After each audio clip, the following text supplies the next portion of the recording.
Hi everyone, let's learn to make quizzes on Google Forms. Make sure you logged onto your school district email, click the waffle, scroll down a little bit to head to Google Forms. Now you have some templates. Let's make a quiz. So we want a blank quiz. And we're going to call this example quiz, right? You can type that here or here, it doesn't matter. All right. So we got this going. So a couple things that you can do with your example quiz. Let's say you have a video prompt that you want students to answer questions on, and I don't know, quadratic formula. This is going to be like the most random quiz of life. So let's say I like this 6-minute video on quadratic formula.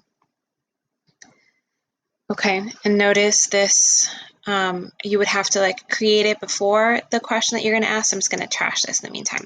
So I have a video here, right? And I'm going to say how to quadratic. If I already had a video found, then I wouldn't need to do that. Then I can just easily, when I go to add video, I can just paste the URL in there, just FYI. So now I have this video in here, right? You can say watch video. Questions below. So now you have a couple options. Now let's add a question. And our first question is going to be, what is an example of, I'm going to think of it. What is a possible solution type for a quadratic equation? Right, and I want this to be a multiple choice question, so I'm going to leave it at multiple choice. We're going to say 2 solutions. We're going to say 3 solutions. And we're going to say 4 solutions. Okay, just for the heck of it. Since this is a quiz, and I put this as a quiz, you'll notice one thing here that says answer key, so you actually have to select answer key, and you actually have to select the correct answer. So in this case, 2 solutions would be the correct answer. And then you decide how many points to give this question. I'm just going to give this a 1-point question, and then I'm going to hit done. And now the answer key has a point value next to it, which tells me that you've done it. You may also wish to make this required so students don't skip it. Then I'm going to add another question. And for this question, I'm going to, I want to make this checkboxes. Select all possible types of solutions of quadratic equations. Pardon my grammar. I'm just trying to do this on the fly. So we're going to say no solutions, no real solutions. How about that? No real solutions, 1 solution, 2 solutions, 3 solutions. Okay. And I can do the same thing with the checkboxes. I can do an answer key. And for this one, these are the possible correct answers. So I might want to not make this worth 1 point. I might want to make this worth 3 points because there are 3 different answers, right? So then, and again, I might want to make this required right here. Next thing that I want to do, I'm going to click add question. And another type of question that I could do is a drop down. So the question is going to be, when a quadratic equation has no real solutions, I will find a blank, okay, because I want them to fill in the blank.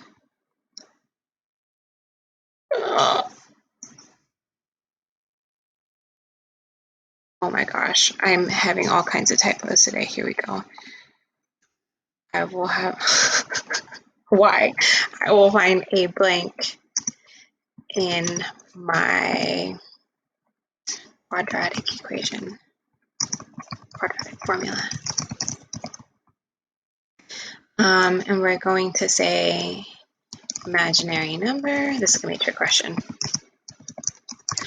We're going to say negative square root, negative under the square root. We're going to find 0 under the square root. Okay, and I'm going to do the same thing. I'm going to select an answer key, and since this is the correct answer, I'm going to assign a point value, and I'm going to click 1, and then I'm going to hit done. Okay, let's try another type of question. Another type of question that you can do an answer key for is a multiple choice grid. I'll show you what I mean by this. I can't think of a good math question on the fly for this, so I'm going to use one that I used during office hours today. Select the pairs that go together.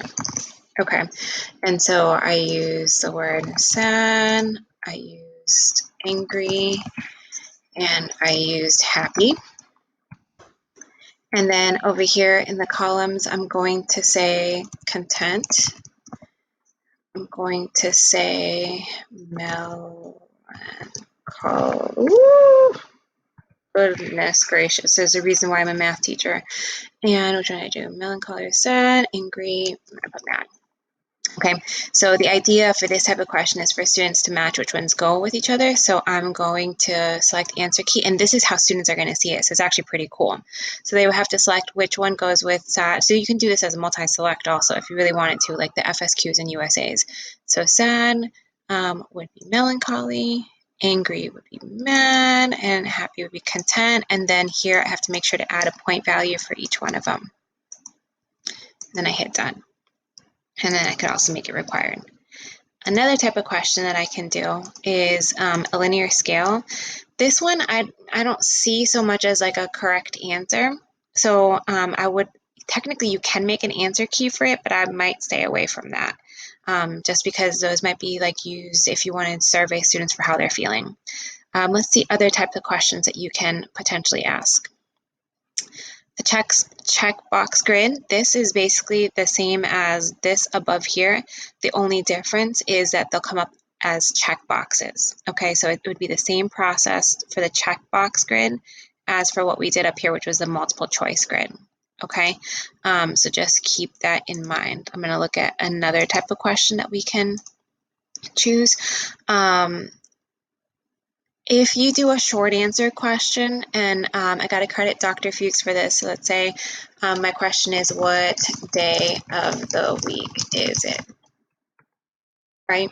And today is Wednesday, believe it or not, April 8th. So if I go to answer key, right, and I type in Wednesday, this can be very tricky because if a student types it in lowercase, it might not mark it correct. So I might want to put Wednesday, and then if you don't mark this, it's going to mark everything correct. And I might want to make this 1 point. One thing I might want to do here is let them know spelling is important or it counts or something, because if they spell it incorrectly or they abbreviate it, so no abbreviations, right? If I abbreviate it, it's not going to mark it correct. And so you kind of want to be careful with that. And then that's basically it. So with the answer key in each one of these, it's going to automatically grade for students, but you want to adjust some of those settings. Okay, so in the settings here, all the way above, so the gear icon, do that again.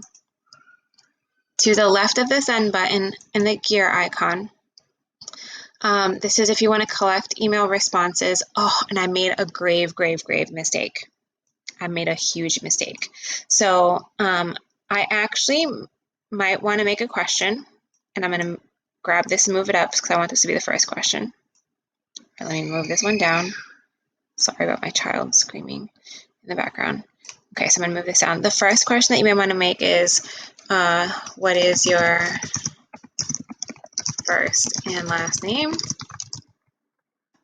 And don't make this, yes, make this required, but make this 0 points so that it doesn't count against them, obviously, because you're going to get a multitude of answers. The reason being, if I don't put this, and if I put collect email addresses, which is fine, you're going to have a whole bunch of email addresses, but you won't have student names. So just keep that in mind. The other thing you might want to do, if this is a quiz, you might want to limit it to 1 response.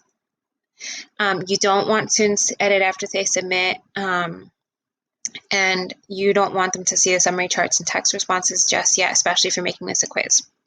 Now, for presentation, you may want to shuffle the question order if you're making this a quiz. The other thing that you might want to do in the quiz mode, this has to be selected, otherwise it's not going to automatically grade.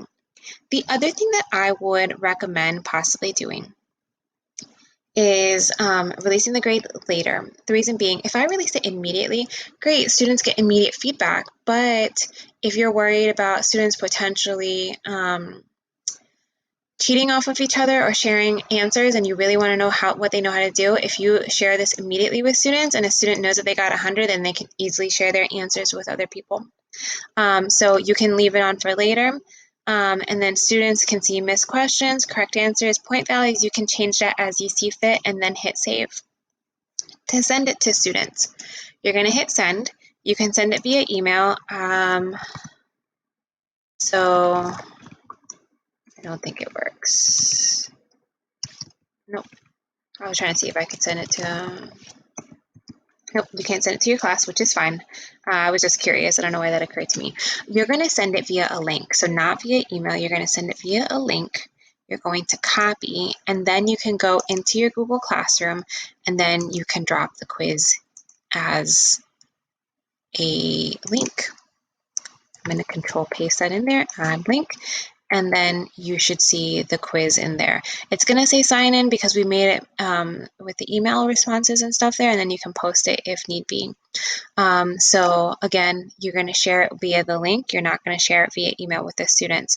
And that is basically like a very simple, there's obviously a whole lot of other stuff that you can do. You can add an image. So if you have a picture that you want students to use, you can add an image. You can import questions if you have them elsewhere. I'll create a separate video for adding sections, but this is like a very basic, straightforward quiz for students. And if you want to preview what they are seeing, you're going to hit preview right up here. And then this is how students are going to see it. Very nice, right? Except I moved this when I was rearranging my quiz. So now I'm noticing, oh, this actually probably should not be here. So I'm going to go back and I'm going to hit the pencil so that I can return to editing mode, and then I'm going to move that, right? So just keep that in mind. Okay. Any questions, please let me know. Hopefully this was helpful and it becomes a good tool for you to use.